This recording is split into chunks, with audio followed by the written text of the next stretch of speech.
El santuario y el mensaje de los tres ángeles. Capítulo 3. Interpretaciones de Apocalipsis 14:6 al 12 previas a 1844. Los mensajes de los tres ángeles de Apocalipsis 14:6 al 12 aparecen de la siguiente forma en la versión de 1995 de la Biblia Reina Valera. En medio del cielo vi volar otro ángel que tenía el Evangelio eterno para predicarlo a los habitantes de la tierra, a toda nación, tribu, lengua y pueblo. Decía a gran voz: temed a Dios y dadle gloria, porque la hora de su juicio ha llegado. Adorad a aquel que hizo el cielo y la tierra, el mar y las fuentes de las aguas. Otro ángel lo siguió, diciendo: ha caído Babilonia, la gran ciudad, porque ha hecho beber a todas las naciones del vino del furor de su fornicación. Y un tercer ángel lo siguió diciendo a gran voz: si alguno adora a la bestia y a su imagen y recibe la marca en su frente o en su mano, él también beberá del vino de la ira de Dios, que ha sido vaciado puro en el cáliz de su ira, y será atormentado con fuego y azufre delante de los santos ángeles y del Cordero.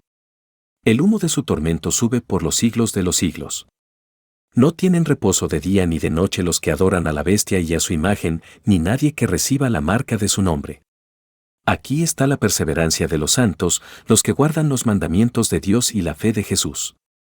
Mientras que algunos comentaristas de finales del siglo XVIII y principios del siglo XIX consideraron que los mensajes de los tres ángeles abarcaban los versículos 6 al 12, otros creyeron que dichos mensajes concluían en el versículo 11 o en el versículo 13. Aquí consideramos que dichos mensajes están incluidos en los versículos 6 al 12, tomando en cuenta que los adventistas adoptaron ese mismo punto de vista. Este capítulo analizará las interpretaciones de Apocalipsis 14:6 al 12 tanto desde el punto de vista protestante en general como desde la perspectiva millerita en particular.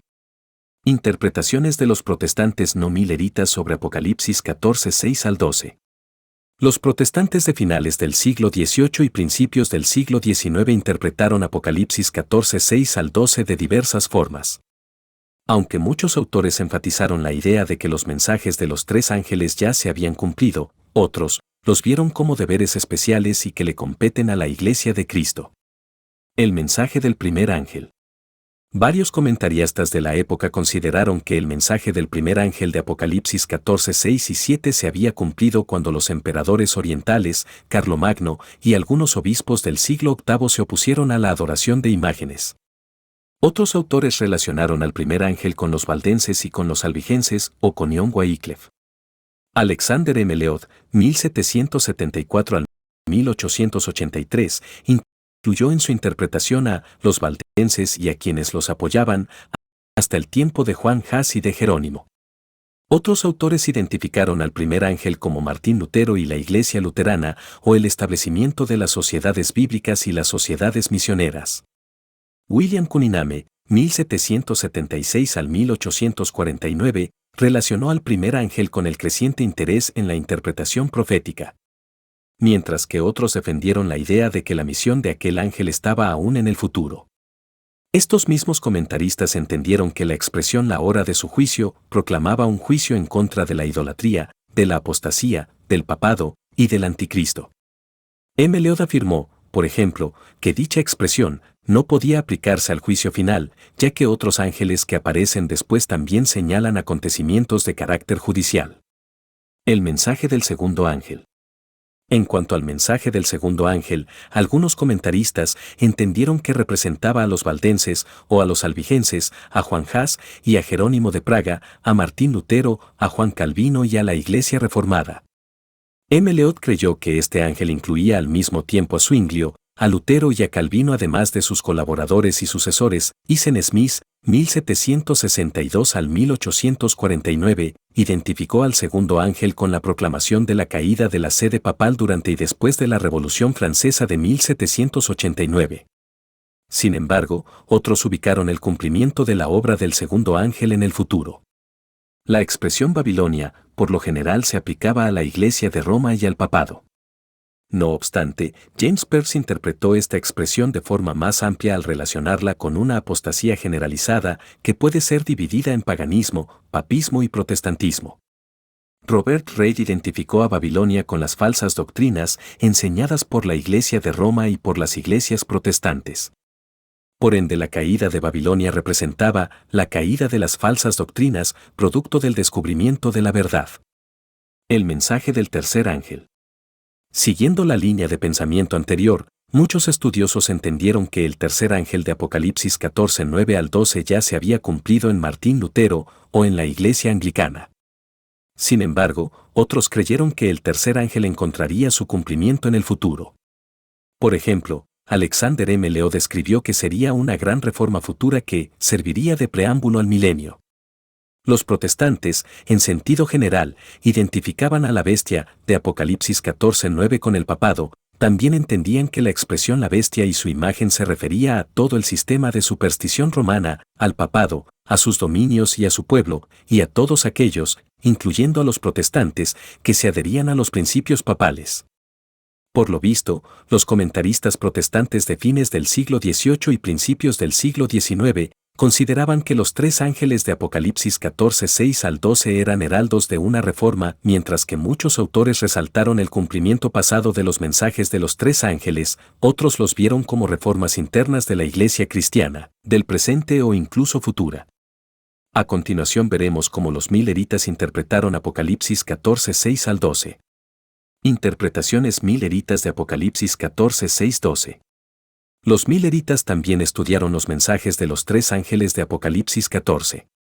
Ellos tuvieron diversas interpretaciones de los mensajes del primer y segundo ángel y en menor medida en el mensaje del tercer ángel. El mensaje del primer ángel. Los autores milleritas definieron la misión del primer ángel desde la perspectiva de dos de sus componentes principales, el Evangelio eterno, verso 6, y la hora del juicio de Dios, verso 7. Para los milleritas el enfoque en el Evangelio eterno aludía de forma general al movimiento misionero protestante. Por ejemplo, Miller se ubicaba muy cerca de la tradición protestante cuando en 1840 definió dicha misión en relación al envío de misioneros y Biblias a todas partes del mundo, a partir de 1798. Por otra parte, la hora de su juicio restringía la misión al movimiento que proclamaba la segunda venida de Cristo. Así que desde principios de la década de 1840, los milleritas se inclinaron cada vez más a considerar que la misión del primer ángel era proclamar la hora del juicio de Dios. Por ejemplo, Miller afirmó que el primer ángel continuaría anunciando la hora del juicio de Dios hasta que Cristo venga a juzgar a vivos y a muertos en su venida. De igual forma, Charles Fitch afirmó que la expresión porque la hora de su juicio ha llegado no significa la hora de la conversión del mundo, sino de su destrucción. Sin embargo, Josiah Ellich señaló una clara diferencia entre la hora de su juicio, Apocalipsis 14:7, y el día del juicio final. En 1838, escribió que la hora de su juicio era el mismo juicio mencionado en Daniel 7, 9 y 10, cuando le quiten el dominio a la bestia y den el juicio a los santos. Para Ellich ese juicio comenzó en 1798, con la Revolución Francesa y la caída del papado. A pesar de esas menores interpretaciones divergentes, el mensaje del primer ángel se hizo cada vez más relevante para la predicación millerita. A partir del verano de 1842 se fue haciendo cada vez más énfasis en la hora de su juicio ha llegado. Cuando los milleritas abandonaron su comprensión evangélica del mensaje del primer ángel y adoptaron una posición más adventista, estuvieron conscientes de su misión única ante el mundo. El mensaje del segundo ángel. Los autores milleritas definieron la misión del segundo ángel de Apocalipsis 14:8 desde la perspectiva de la caída de Babilonia. Aunque en ocasiones se referían a Apocalipsis 14:8, dichos autores preferían considerar la caída de Babilonia desde la perspectiva de Apocalipsis 18. Esa preferencia parecía estar basada en la premisa de que Apocalipsis 18 proporciona una exposición más amplia y detallada del tema. Además, el capítulo 18 presenta un llamado explícitamente misionero, Apocalipsis 18:4, que no se encuentra en Apocalipsis 14:8. A pesar de esta tendencia, los milleritas por lo general reconocieron una sólida unidad entre el contenido de los dos pasajes. Los milleritas identificaron Babilonia y su caída de diversas formas, y dichas interpretaciones variaron con el paso de los años. Antes de 1842, los autores milleritas por lo general siguieron la tradición protestante de aplicar el término Babilonia a la Iglesia Católica Romana. Por ejemplo, Miller escribió en la primera parte de la década de 1830 que la caída de Babilonia simbolizaba el derrumbe del poder papal, algo que se cumplió en 1798, cuando el papado perdió su poder para gobernar sobre los reyes terrenales. En 1840 comenzaron a aparecer referencias en las publicaciones milleritas sugiriendo que las iglesias protestantes también formaban parte de Babilonia. Sin embargo, esa interpretación no recibió mucha atención hasta el verano de 1843 cuando Fitch predicó su famoso sermón, «Salid de en medio de ella, pueblo mío». Ese fue un momento de crisis para los milleritas, pues tuvieron que decidir entre abandonar su fe en la pronta venida de Cristo o ser expulsados de sus congregaciones. Muchos de ellos fueron expulsados de sus iglesias tan solo por creer, enseñar y cantar sobre la esperanza del advenimiento. Para Fitch esa situación demostraba que tanto la Iglesia Católica Romana como todas las sectas en que está dividida la Iglesia Protestante se habían convertido en Babilonia y en el Anticristo. 182 Él estaba convencido de que mientras todas esas sectas se opongan a la verdad bíblica del reino personal de Cristo en la tierra, son el Anticristo. Fitch añadió: si usted odia la venida de Cristo, si usted se opone a que Él reine personalmente sobre la tierra, si usted teme o se avergüenza de recibir y confesar la verdad respecto a estos temas trascendentales, no me condene por decir que usted es el Anticristo. Fitch finalizó con una apelación personal a sus lectores: si usted es cristiano, salga de Babilonia. Si usted quiere ser catalogado como cristiano cuando Jesús regrese, salga de Babilonia, ahora. Aunque el mismo Miller no apoyaba del todo la idea de Fitch, dicha convicción se propagó ampliamente entre las filas del movimiento millerita. Después del verano de 1843, por ejemplo, David Plum predicaba que Babilonia, o el Anticristo, ha existido desde el inicio de la era cristiana, y continuará existiendo hasta que sea destruido por el resplandor de la venida de Cristo. Segunda de Tesalonicenses 2:7 y 8. Él explicó que Babilonia, 1, existió en la era apostólica, segunda de Tesalonicenses 2:7 y 8, primera de Juan 2:18. 2. Asumió una forma organizada durante la gran apostasía papal de los 42 meses, Apocalipsis 11:2, 13:5, o 1260 días, Apocalipsis 11:3, 12:6. 3. E incluye las iglesias protestantes, especialmente las norteamericanas.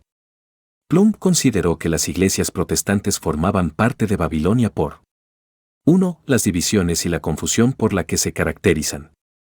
2. Ser culpables de los mismos crímenes que en la palabra de Dios se les atribuyen a Babilonia, Apocalipsis 18:10 al 13.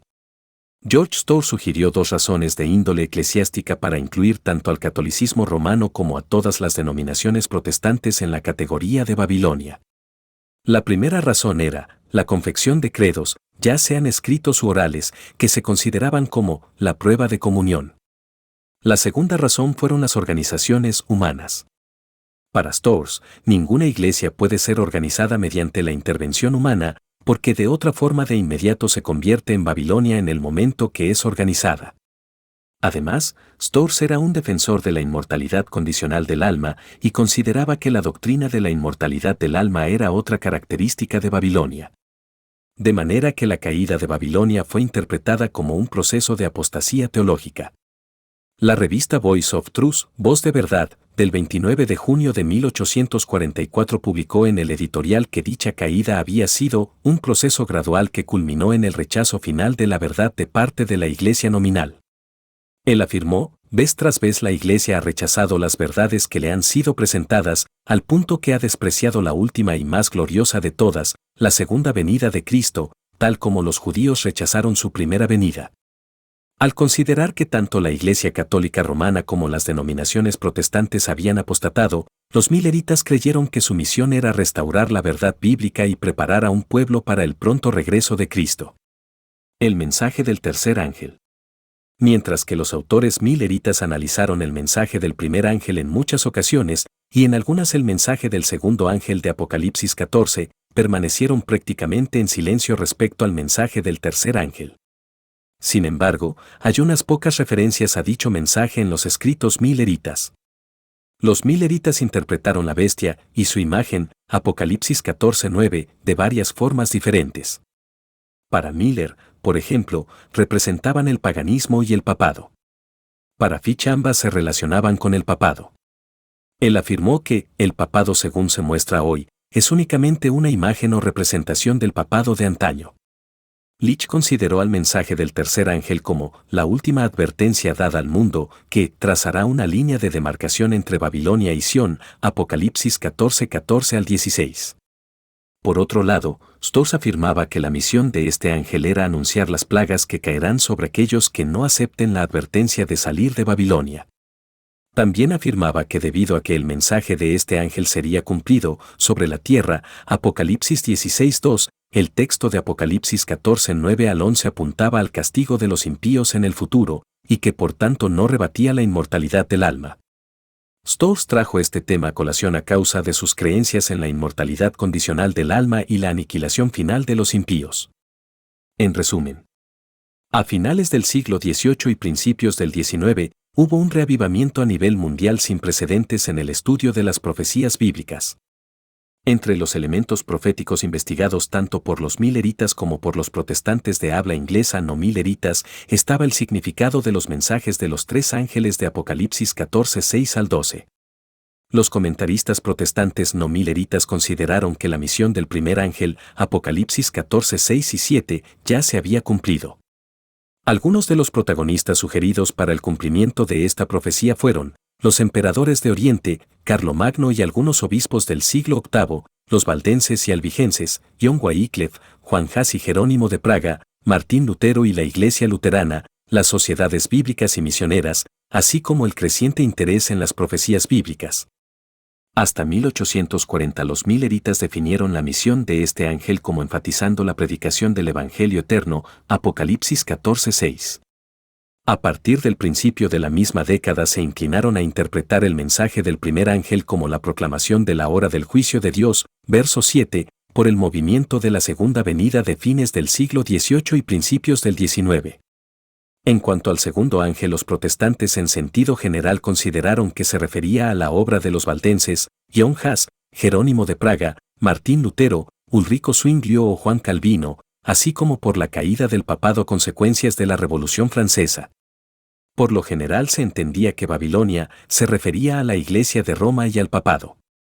Cuando Miller empezó su predicación se mantuvo apegado a la tradición protestante de aplicar el término Babilonia al catolicismo romano. Sin embargo, a partir del verano de 1843, los milleritas incluyeron, además del catolicismo romano, a todos los protestantes que no aceptaron la doctrina de un segundo regreso de Cristo literal e inminente. Los protestantes en sentido general interpretaron el mensaje del tercer ángel, Apocalipsis 14:9 al 12, a la luz de Martín Lutero, la Iglesia anglicana o por los ministros del Evangelio.